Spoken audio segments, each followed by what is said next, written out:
নবীজি একটা কবরের পাশ দিয়ে যাচ্ছেন, তিনি থেমে গেলেন, থেমে গিয়ে বলছেন এই কবর দুটোতে আযাব হচ্ছে। কি হচ্ছে? কবরের আযাব।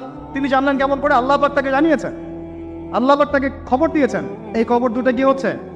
আযাব। নবীজি বলছেন এই কবর দুটোতে বড় কোনো পাপের কারণে আযাব হচ্ছে না। সাহাবীরা বলছেন তাহলে কি কারণে হচ্ছে ইয়া রাসূলুল্লাহ? তিনি বলছেন একজন পেশাব পায়খানা করে, পেশাব করে, স্পেশালি পেশাব করে এই ছিটা ফোঁটা থেকে সে সতর্ক থাকতো না।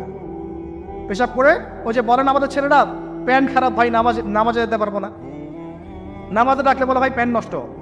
তোমরা ভালো করে হাদিসে শোনো, এই ব্যক্তি বড় কোনো পাপ করে নাই, সে পেশাব করার পরে পবিত্র হতো না, মানে এর ছিটা ফোঁটা থেকে সাবধান থাকতো না, এই কারণে কবরে আযাব দেওয়া হচ্ছে, বলেন নাউজুবিল্লাহ। অন্য হাদিসে নবীজি বলছেন বেশিরভাগ কবরের শাস্তি পেশাবের ছিটা ফোঁটার কারণে হয়ে থাকে। আস্তাগফিরুল্লাহ, বলি নাউজুবিল্লাহ।